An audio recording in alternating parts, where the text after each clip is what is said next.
spirit of prayer and meditation. After our spoken prayer and a time of silence, we will sing together Spirit of Life, hymn number 123, first in English and then in Spanish.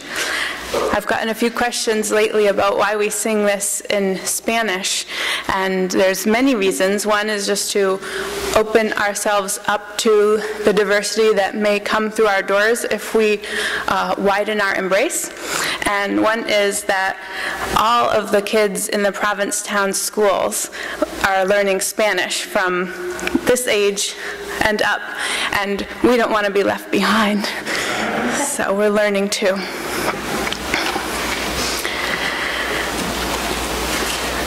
This prayer is by Stephen Schick.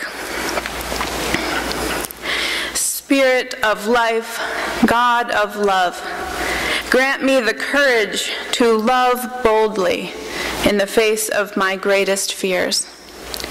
Grow me in your wisdom, and let my actions speak when silence threatens justice and indifference disturbs peace.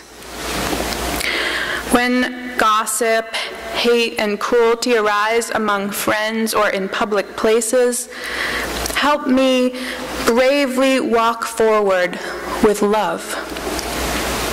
When I defensively assert certainty in the presence of the unknown, grant me the courage to live comfortably in the unanswerable questions of life. Bless me with the eternal gift of not knowing, and let it take root in me until it pushes forth shoots of understanding and branches of humility. Amen. This morning's reading is written by my colleague Erica Hewitt, and I need your help with it. It's actually an insert in your order of service. It's folded up in there on a white piece of paper. It's called We Speak the Language of Love, and I will read the paragraphs if you could join me with the italics line. We arrive from many different experiences and backgrounds. Some of us have trouble speaking. Others are so young that they're still learning to talk. Some of us speak English as a second language, and others of us can speak several foreign languages. All of us share this in common. We speak the language of love. In the moments before worship begins, and again when we return to the service of life, we greet one another with kind words. We chat about the days behind us and days to come, and we speak the language of love. We lift our voices in song, not to sing perfectly or in tune, except the choir, they're perfect and in tune, but to hear and feel our voices form a life-giving sound, and we speak the language of love. We form a web of compassionate listening when individuals among us embodying vulnerability name the fears that grip their hearts, the joys that buoy their spirits. We speak the language of love. Yes, everyone should be saying love like Wyatt. At times, our voices clash. We disagree. Tensions enter our voices, and we make room for different beliefs, different opinions, different perspectives. Through it all, it's our intention that we speak the language of love. In this congregation, we welcome a multiplicity of truths and invite them to be named out loud. We prophesy, summoning the age when justice and peace will be evident all around us. And we speak the language of love. Let us worship together, making room for one another as whole beings, tender hearts, hungry spirits, and curious minds. With our actions and with our words, let us speak the language of love. Thank you.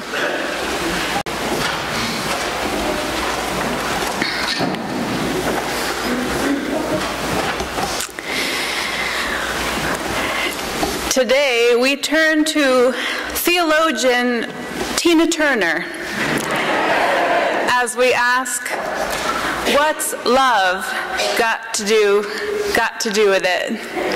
What's love but a second-hand emotion? What's love got to do with it? Who needs a heart when a heart can be broken?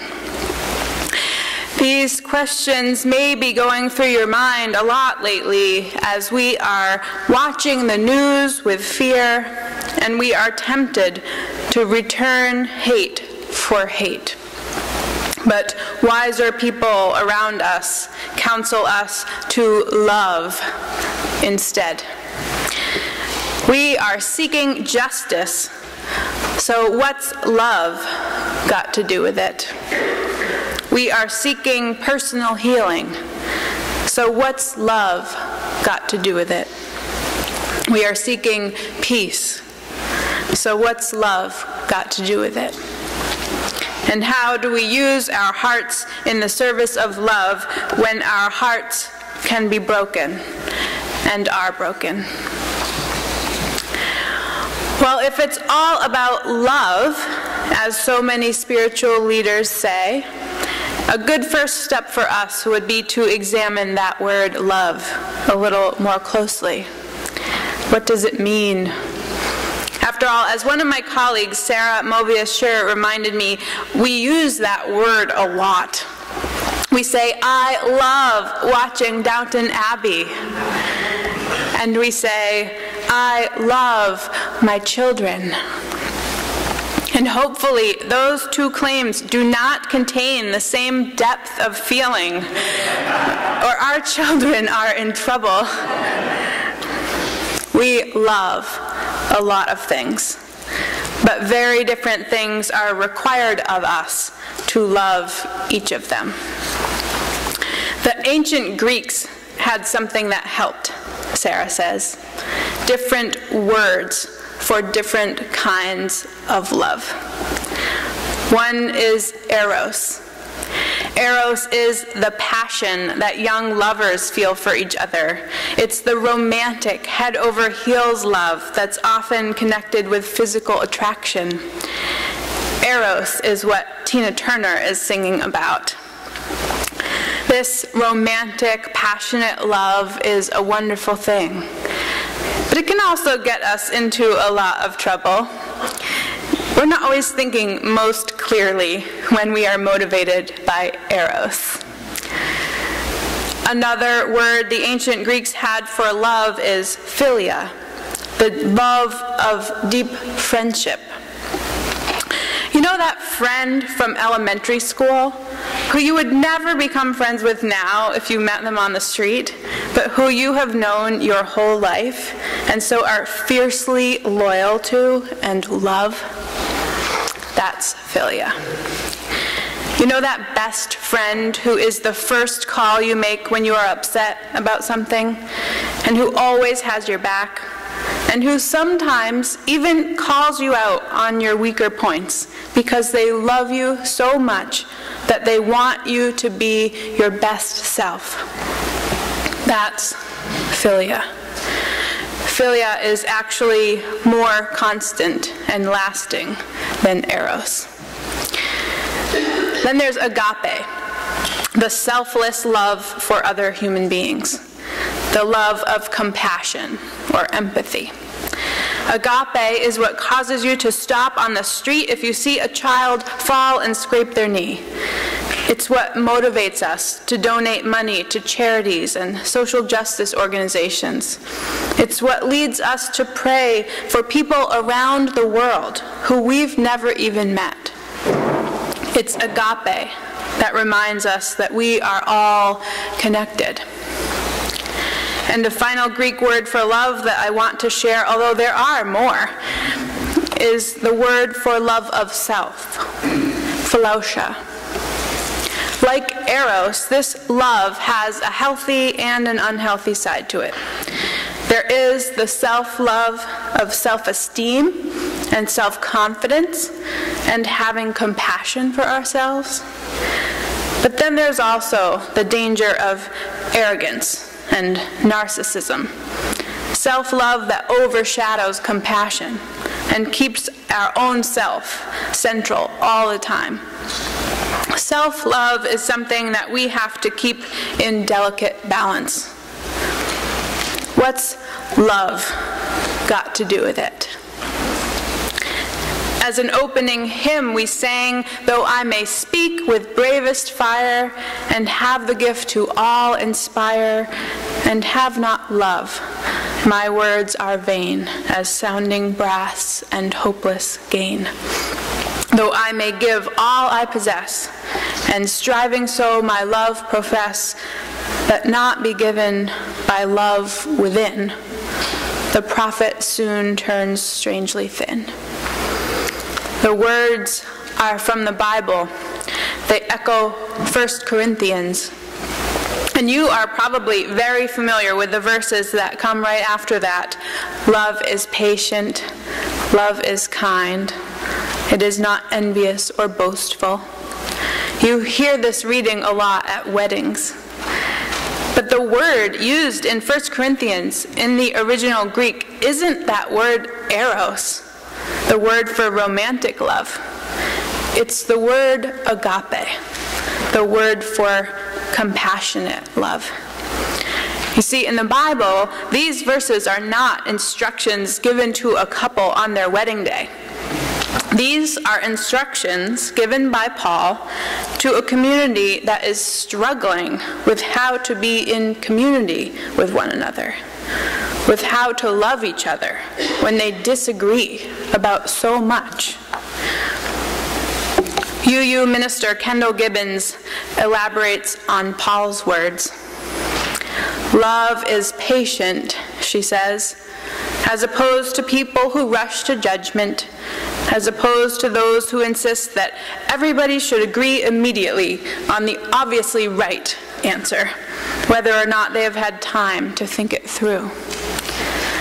Love is kind, as opposed to those who are willing for other people to suffer, as long as they get their own way, as opposed to those who say everything they think without regard to how anyone else might feel. Love does not envy, as opposed to those who want to make sure that they get credit for all they do, as opposed to those who like to say, 'I told you so.' Love is not proud, as opposed to those who can never admit being wrong or needing help, as opposed to those who feel that their status or their contributions should privilege their ideas. Love is not rude, as opposed to those who interrupt, shout, or bully people with whom they disagree, as opposed to those who make sarcastic remarks or pointedly stop speaking to someone who differs with them. Love is not self-seeking, as opposed to those who would impose their preferences on everyone, as opposed to those who would score points by taking advantage of someone else's weakness. Love is not easily angered, as opposed to those who find pleasure in their indignation, as opposed to those who are quick to take offense for themselves or on behalf of others, whether or not offense was intended. Love keeps no record of wrongs, as opposed to those who sulk, pout, and nurture intentions to settle old scores. Love does not delight in evil, but rejoices with the truth, as opposed to those who whisper and insinuate, as opposed to those who routinely look for the worst rather than the best possible explanation for someone else's behavior or decision. Love bears all things, including the clumsiness and bad judgment and moral failures of those we love. Love hopes all things, including the promise of community and our potential for learning, growth, and change. Love endures all things, including the pain of recognizing how we all fall short of the values we proclaim and the aspirations for community, including the delicate, tedious, awkward effort to make it right, picking up the pieces of covenant to try again. What's love got to do with it? A Peanuts cartoon shows Lucy standing with her arms folded and a stern expression on her face. Charlie Brown pleads, "Lucy, you must be more loving. This world really needs love. You have to let yourself love to make this world a better place." Lucy angrily whirls around and knocks Charlie Brown to the ground. She screams at him, "Look, blockhead, the world I love. It's people I can't stand."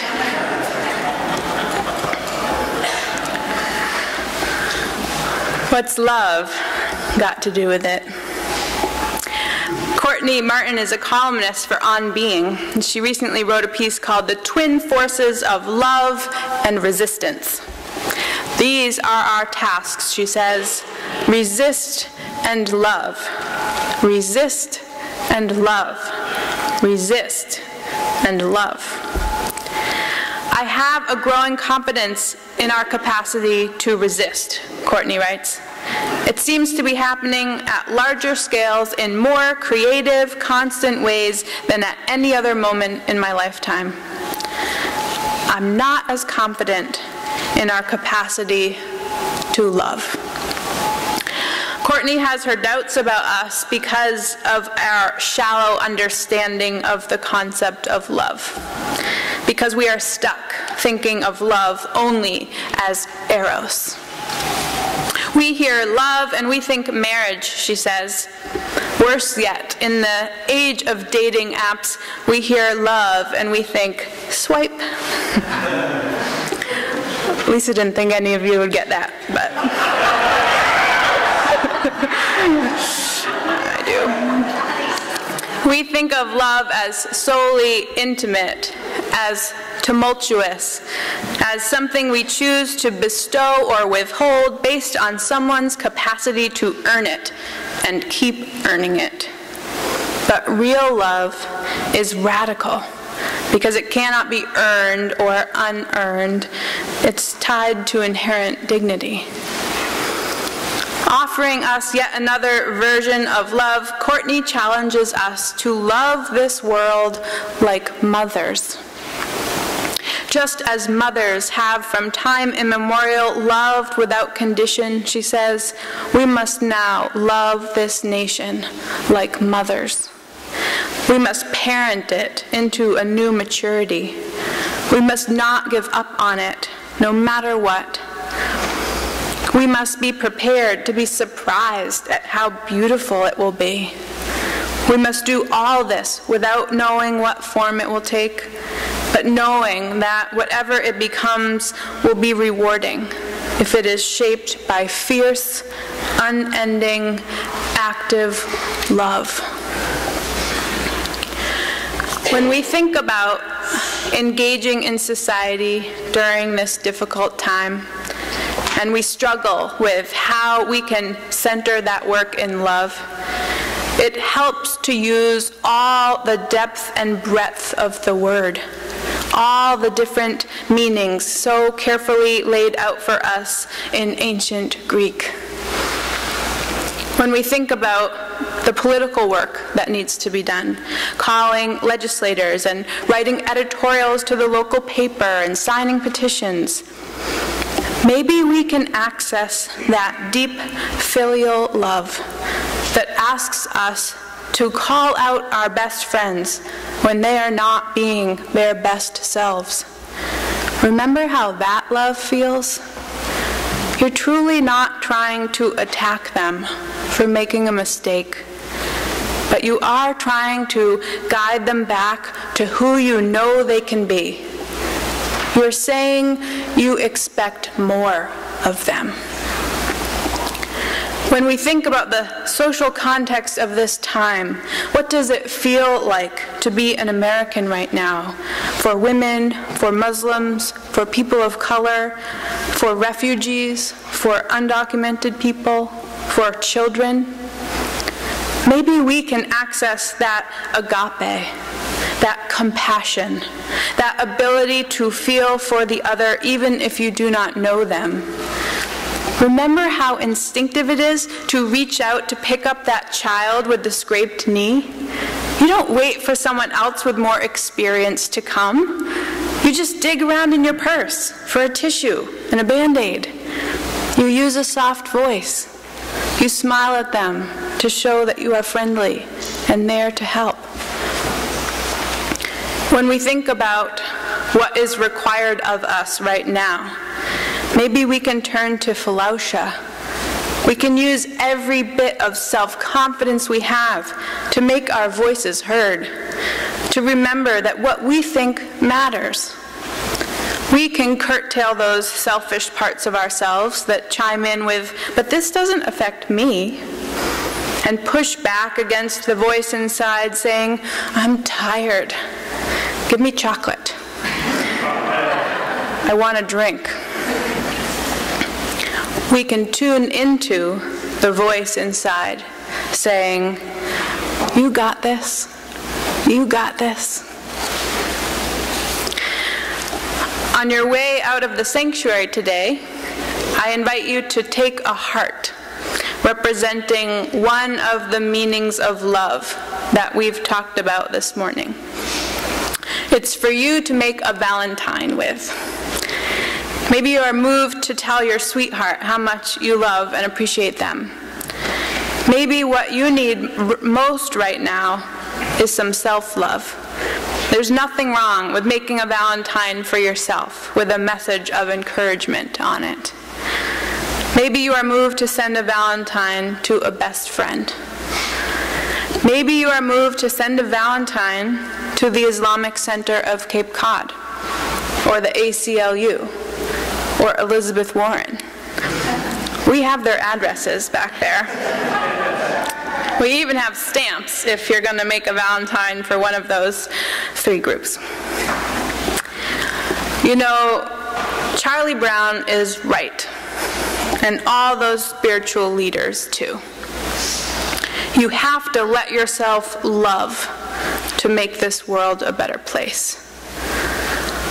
What's love got to do with it? Everything. Amen. And blessed be.